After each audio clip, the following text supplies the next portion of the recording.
You are thinking too much about cheating. If you were being cheated on, maybe you have a problem too?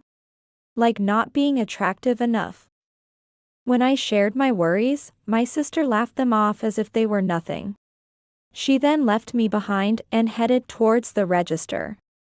Alone, I bit my lip, unable to say anything. Rushing home with Nicole, who was pale and breathing shallowly, I was shocked upon arrival. At this time, the house, which should have been empty, had a car parked in front. It was Scott's company car. Tiptoeing in fear, I quietly opened the entrance door, only to find Scott and my sister's shoes there. Loud voices were coming from the bedroom. I hurried out of the house and headed to my parents' home. Dad, something terrible has happened to my sister. IA Kelly Brown will make sure they regret turning me and that father of ours into enemies. I am Kelly Brown, a housewife in my early 50s. My joys are reading, laughing, and making others laugh. I consider being cheerful my forte. Despite my quiet and plain appearance, I've been told I'm like a comedian when I talk. My family is the complete opposite of me. Unlike me, who resembles our father with small eyes and a nose. Patty is a beauty inherited from our mother and has always been glamorous. She has always ridiculed me for my looks. For instance, I'll never forget something that happened over 30 years ago. After graduating from high school, I was struggling with makeup when Patty suddenly spoke to me. Ew. You're putting on makeup? It doesn't suit you. You should just stay barefaced and blend in with the old ladies. She looked down on me without any remorse, even as I was outraged. My memories of childhood are filled with my selfish and mean sister. As we grew into our 20s, Patty became an elementary school teacher. While I was employed at a local company, she mocked even that. Well, private sector jobs have no security. I, on the other hand, am a civil servant. So my job's secure forever. Isn't that the best?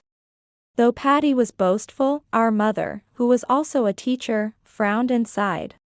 Our father, the jokester, could turn even such situations into jokes, making us laugh. However, my heart only truly cleared up when Patty wasn't around. I fell in love 3 years into my job, at the age of 23. The man was a quiet colleague who wore glasses, named Scott. As I eagerly went on dates, I faced a barrage of sarcasm from Patty every time we met. She criticized everything from my clothes, makeup, to my taste in men. Yet, I disregarded it as usual and joyfully deepened my love with Scott. I'm getting married to Scott. I've already introduced him to Mom and Dad. You should meet him too, sometime.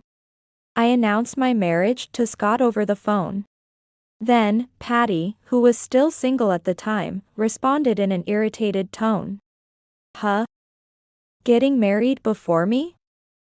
Unbelievable. Normally, you defer to your older sister. That's the worst. There wasn't much I could say except, I don't care. I went ahead and got married. I truly believe I was happy spending my time with Scott. Eventually, Patty got married too. It seemed like an arranged marriage, and I worried if she did it just to compete with me. Her husband, like Patty, was a teacher and seemed very earnest. Patty had children before me, and I was relieved not to receive any snide remarks then. Things were peaceful at that time. Little did I know, this peace would soon be shattered. After giving birth, I quit my job.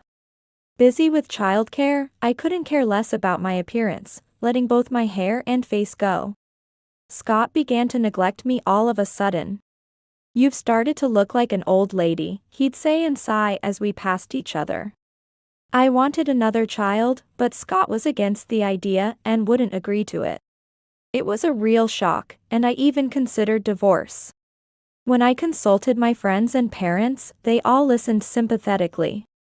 On the Thanksgiving day at my parents' house, I confided in my sister, Patty, out of desperation. However, her response was less than helpful. You're lucky to have gotten married at all. If you have complaints, why don't you just divorce him now?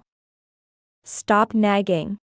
Patty said this with an air of annoyance, then fixed her makeup and went out.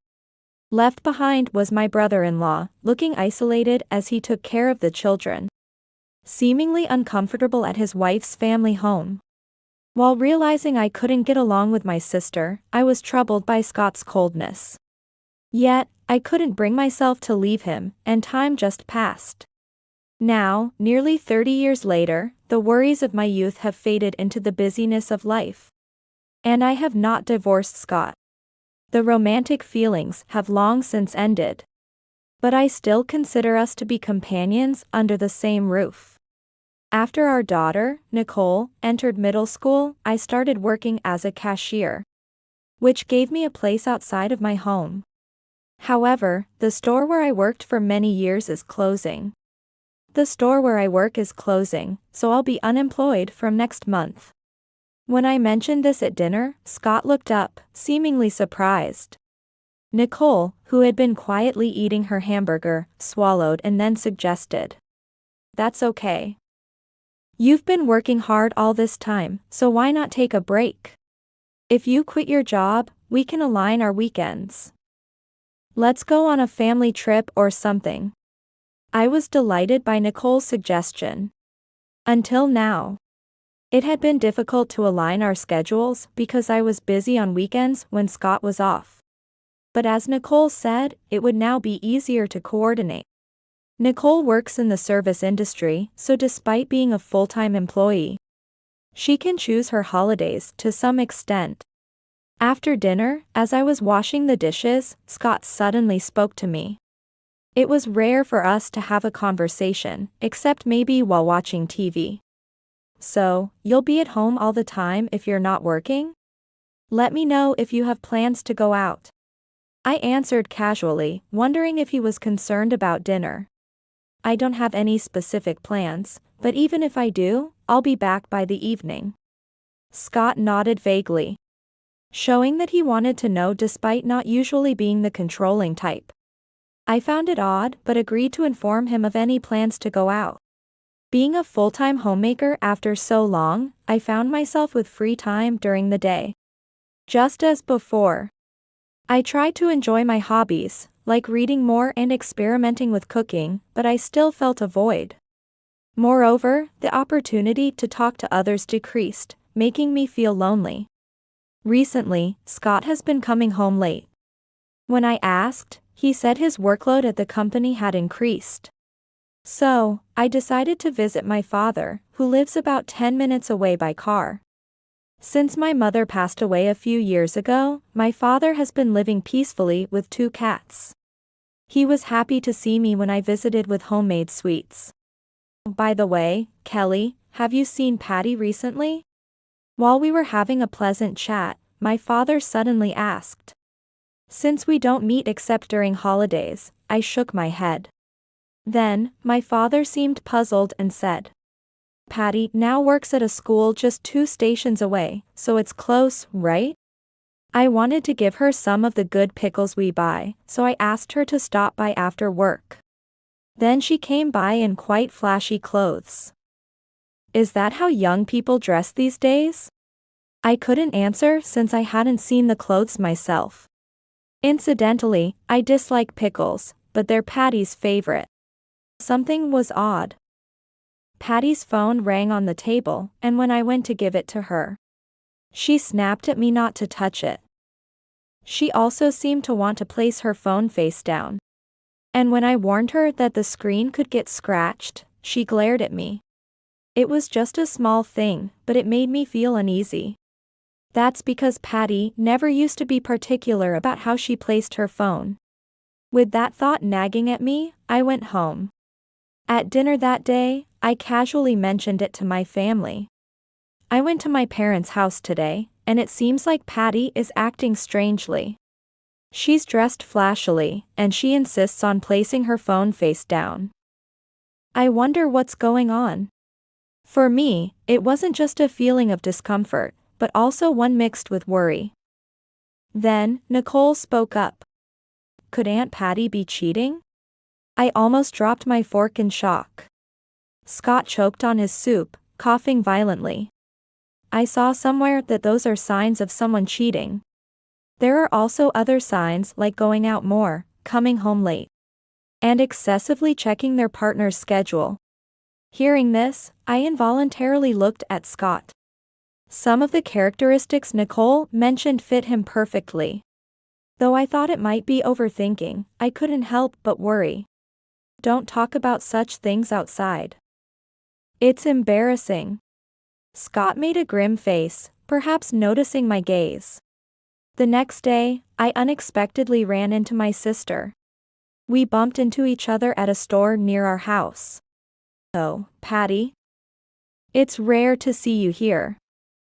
Are you going to Dad's house?" Surprised by my sudden greeting, Patty jumped. Turning around, she wore dark lipstick and a large scarf. Her clothes were flashy, and I could understand why Dad was concerned.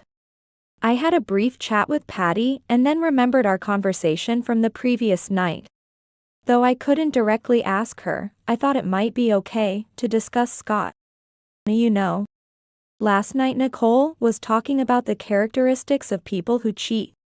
And well, my husband fits quite a few of them. It's surely nothing, right? I'm just feeling a bit anxious. Ignoring my sigh, Patty was choosing a drink. Then she replied lightly. "You're overthinking it. If you're being cheated on, maybe it's because you have a problem? Like not being attractive enough." I was slightly irritated by her dismissive attitude. Patty quickly ended the conversation and headed to the cashier, leaving me behind, biting my lip, unable to say anything. Several weeks later, on a Sunday, just when I had almost forgotten about our conversation on cheating, I went out to see a movie. I was headed to a new cinema a bit far away, looking forward to watching a movie in a good environment. Just as I was about to arrive, my phone suddenly rang. "Mom. I'm sorry, can you come pick me up? I feel sick." Nicole sounded in pain over the phone. I was startled. "What's wrong? Are you okay?" "I'm coming right now, wait for me." I quickly changed my destination and headed to Nicole's workplace. When I arrived, Nicole was waiting outside the building. She said she felt terribly ill due to her period, to the point of nausea. "I just want to go home. I'll go to the gynecologist later." So, I decided to head home with her. A few minutes later, as I safely arrived in front of our house, I was puzzled to see Scott's company car parked there. Scott, being in sales, might have had to stop by home for some reason during his rounds. Maybe he forgot something. He knew I would be out today, so he couldn't have asked me to receive any deliveries. Without much thought, I parked my car and entered the house with Nicole. There were women's shoes in the entrance. Not belonging to our house, these women's shoes were there, alongside Scott's. I felt a chill run through my entire body. The conversation about cheating suddenly came rushing back. I then heard strange noises coming from the bedroom. It seemed they hadn't noticed us. Leaving Nicole, who was pale not just from her condition, at the entrance. I approached the bedroom. And then, I stopped. I recognized the voices more than anyone else's. "Patty." I involuntarily murmured. Scott was in the midst of having an affair with my sister. Silently, I tiptoed back to the entrance. Leaving the unwell Nicole at the entrance, I rushed out and drove quickly to my parents' home. When I arrived at my parents' home, my father, Daniel, was just tending to the bushes in the front yard. "Dad, something terrible has happened to Patty." I pulled my father into the car. He was quite muddy from gardening, but that was the least of our concerns. As we headed home, I explained the situation to him. After hearing the story, Daniel nodded with his smartphone set to record mode. "All right, leave it to me." He brandished his latest model smartphone, bought with the ample free time of his retirement.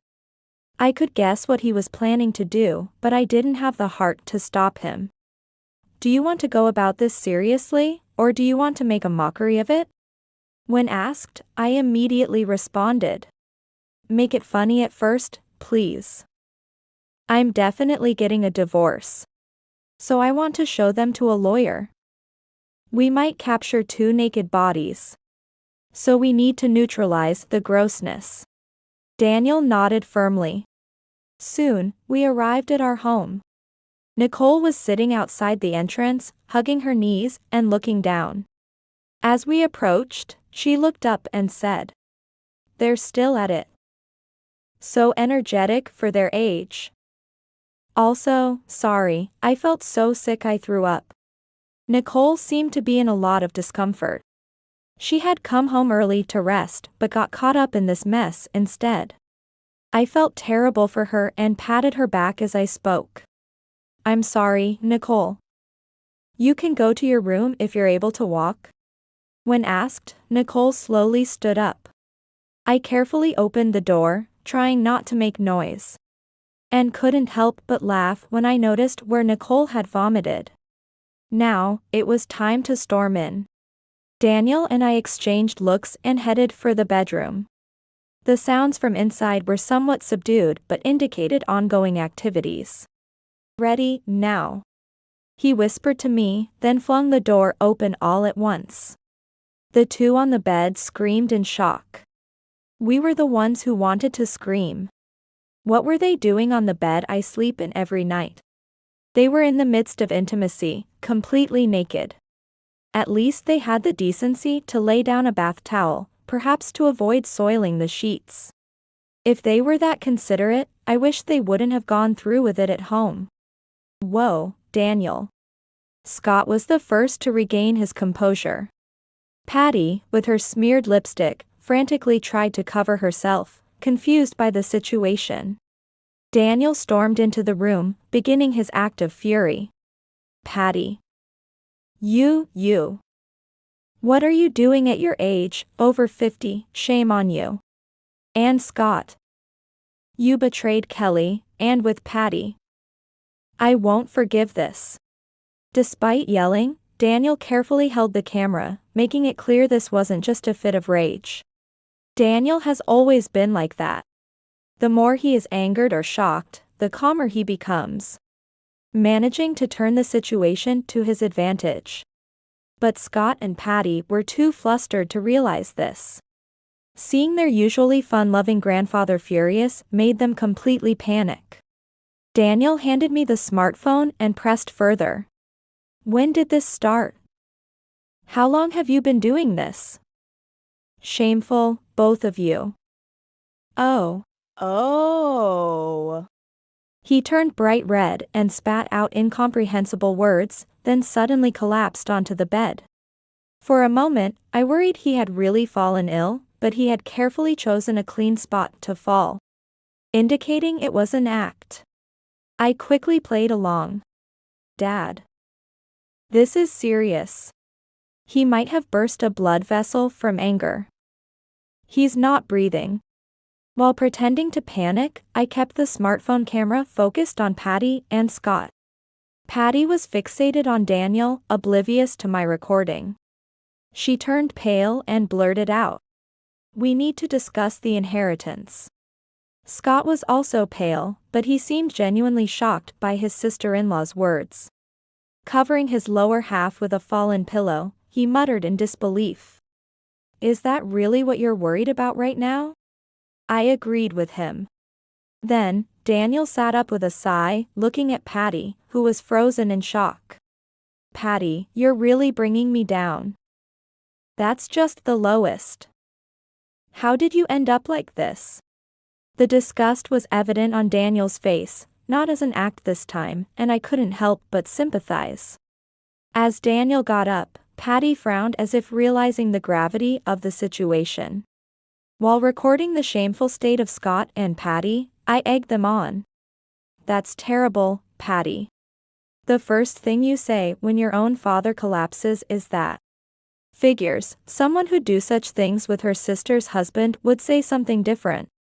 Patty turned an angry face towards me, realizing only then that she was being recorded. As she screamed, I kept the camera on her while switching with Daniel to catch Scott, who was starting to dress in a corner. "Hey, you. Don't you dare run away. Nicole is feeling sick and just got home. It's terrible to disturb her further when she's feeling nauseous enough to vomit." Hearing his daughter's name, Scott let out a small scream, shocked to realize Nicole knew about the situation. If he regretted it being discovered, he should have thought twice before acting. The anger was palpable. Here we have two people, naked on the bed, obviously in the midst of an affair. Oh, and look at this expensive nutrition drink bottle. Seems like they were quite energized for their activity.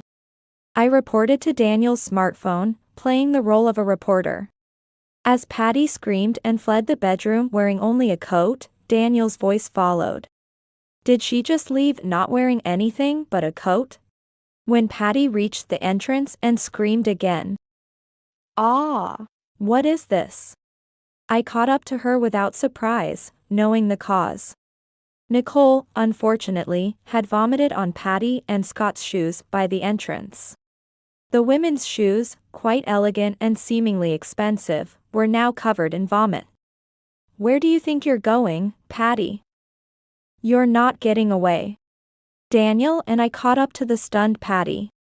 We then made her and Scott sit on the floor to confess their actions. "I'm sorry. I apologize, truly." "When did it start?" "Well, about 2 years ago." Scott hesitantly spoke, glancing at Patty for confirmation. Patty, with a click of her tongue, corrected him sharply. 3 years. It turns out the affair began 3 years ago, the year Patty transferred to her current school. I was irritated by Scott's vague memory and appalled by Patty's diligent correction. "Both of you, apologize to Kelly and me on your knees," Daniel prompted, and they repeatedly apologized to us from the cold floor. Patty, in just a coat, and Scott, practically naked, made for a distasteful scene. I felt like vomiting myself. Of course, the recording didn't stop. I wonder if releasing this video to the public would get us in trouble? But it should serve as evidence. I nodded firmly at Daniel's words. Then, Patty started with a shaky voice, proposing a bizarre theory. "You can't sue family members. I'm sure, within a family, it shouldn't be a crime." Honestly, I had no idea what she was talking about. How could she say such a serious matter within a family wouldn't constitute a crime? Upon further inquiry, it seemed Patty had misconstrued some legal nuances regarding crimes like theft among family members. Still, it was clear this case wouldn't apply. Hours later, Nicole and I sought refuge in Daniel's house. We couldn't stand to stay in the house after such an incident. Now, we needed to hurry and find a lawyer. Patty was also married, so we had to inform her husband and children. It was going to be a busy time, and I rolled up my sleeves in preparation. Being betrayed by Scott and my sister, Patty, was undoubtedly shocking. The fact that I couldn't feel any hunger even at midnight was due to my complete loss of appetite. Whenever I closed my eyes, the disgusting voices of Patty and Scott haunted me, preventing me from sleeping. However, I refused to feel defeated. Instead of sorrow or despair, anger filled my heart. A few days later, I visited my lawyer's office. Showing him the video, the lawyer watched intently, taking notes without so much as a smirk. But when Patty spouted her nonsensical theory that family members can't sue each other, he couldn't help but burst out laughing. It was an interesting revelation of what amuses a lawyer. According to the lawyer, I could claim compensation from both Scott and Patty.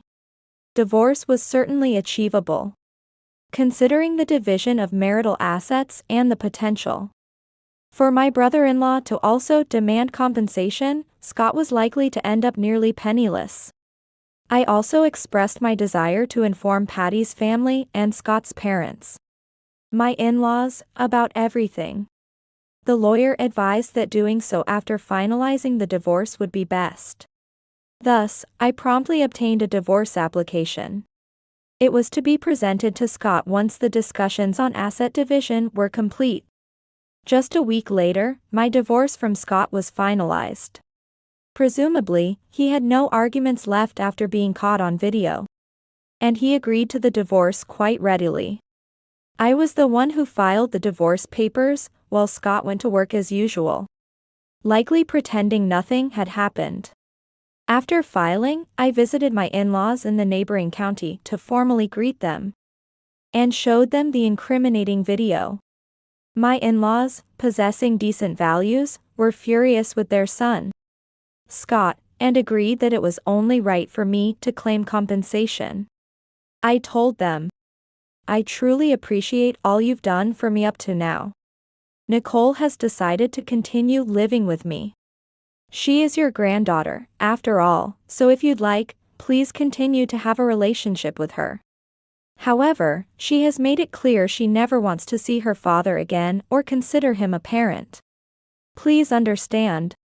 My in-laws sadly agreed. A few hours later, after leaving Scott's parents' house, I proceeded to a prearranged meeting. It was at Patty's home. Waiting for me were my brother-in-law, who had taken a leave of absence for this, and Patty's son, who was already married and living independently. I handed them a copy of the video and included my lawyer's business card. I plan to demand compensation from Patty as well. And of course, you, as my brother-in-law, can also claim from both Patty and Scott. My brother-in-law solemnly nodded. Then, the viewing session commenced. Patty's son excused himself midway and did not return. My brother-in-law watched the screen intently until the end, tears welling up in his eyes. Patty returned home while I was still there. It was already 6 p.m., and it had gotten completely dark outside. Seeing me, Patty nearly collapsed in shock. Noticing her son from another state and her husband, who should still be at work, she started trembling violently. "Welcome back, Patty. I'll be leaving soon. Please discuss the rest with your family. Oh, and you'll be receiving a claim for compensation from my lawyer soon, make sure you pay it. If you don't, your workplace might also get notified, so be careful." After dropping those words, I left Patty's house. As I started my car, Patty came running out, shouting something. But I was done listening to anything Patty had to say. I gave a short honk of the horn and drove away. About 6 months later, Patty and her husband finally divorced. And she paid a significant amount of compensation. Apparently, Patty resisted the divorce vehemently, leading to a court case. My brother-in-law's lawyer was highly competent, leaving Patty defeated. After the divorce, Patty was kicked out of the house and even disowned by her son. Now, she's living a lonely life, resorting to binge eating and drinking, unable to fit into her beloved designer clothes anymore. Though she managed to pay the compensation with her job, her life has become difficult. She once visited my father but quickly fled upon realizing Nicole and I were living with him. I got a call, probably about debt consultation, Daniel said, with a hint of sadness. Despite everything, Patty is still his daughter. Speaking of what happened next, there's a story about Scott and Nicole as well. Around the same time Patty and her husband were getting divorced. One evening, while we were relaxing and watching TV, Nicole received a message on her smartphone. She frowned upon seeing it and promptly blocked the number. It appeared to be from Scott, asking for her to see him. Scott, who had never done household chores, was living in a dirty house full of dust and mold since he moved out.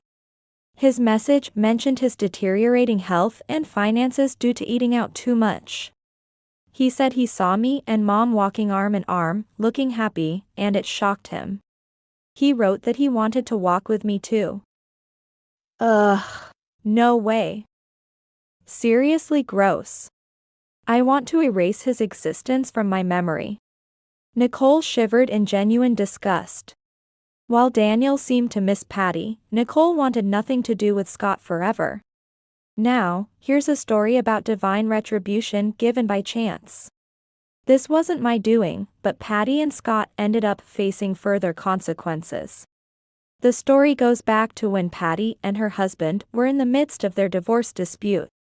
At that time, not only Patty and her husband but also Patty's son's family were involved in numerous family meetings.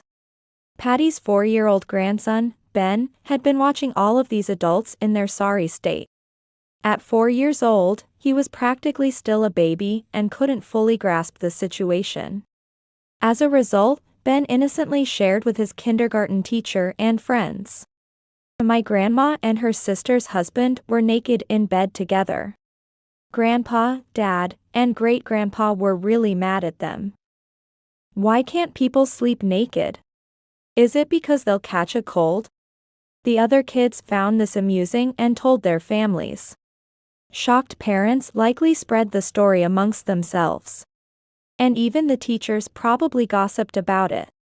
The rumor spread uncontrollably, and by the time Patty and her husband officially divorced, the story had reached Scott's workplace. Apparently, a client's son was a friend of Patty's grandson. The details are convoluted, but it shows how far-reaching personal connections can be. Essentially, Scott's affair became known at his company and among clients. Scott quickly lost his standing. Being divorced for an affair is bad enough, but with his wife's sister? Finger-pointing was inevitable. Just a month after the rumors began to spread, Scott chose early retirement due to the unbearable atmosphere, cutting off his career prospects. Nicole laughed, calling it divine punishment, when she heard about this from our in-laws. Patty faced more serious repercussions.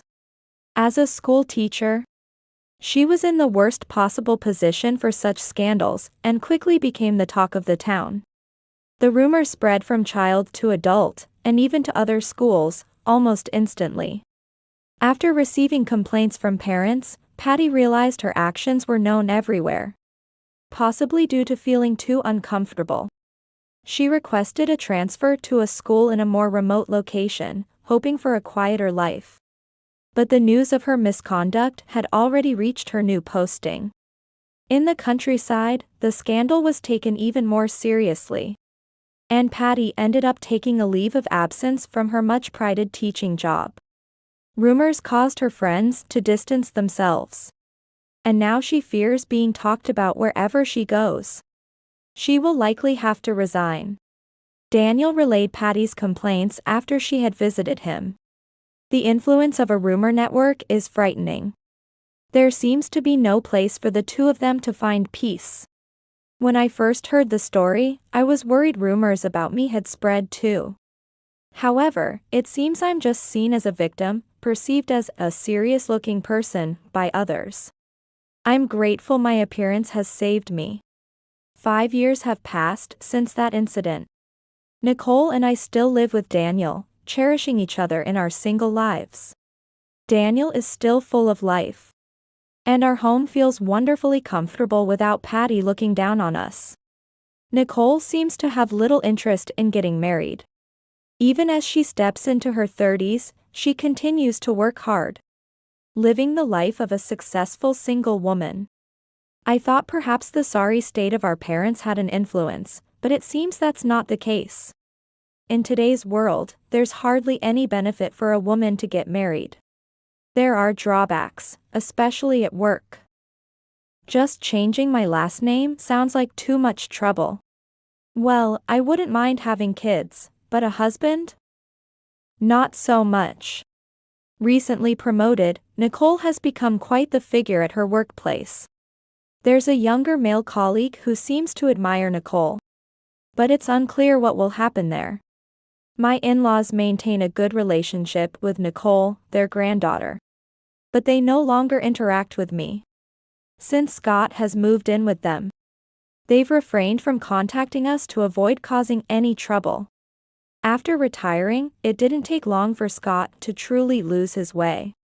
Within half a year, he was nearly homeless until his parents allowed him to live with them out of pity. Now, they strictly monitor him, controlling all his finances. Scott spends his days exhausted from tough day labor jobs. Struggling with his health and the cost of his medication, I've heard through the grapevine. Recently, I've started working again. I found a part-time job at a library, surrounded by books I love. Seeing students and families borrow books and leave with smiles brings me great joy. Soon, Daniel, Nicole, and I plan to go on a trip together. Deciding where to go is already an enjoyable part of the process. I'm currently living my best life, filled with contentment.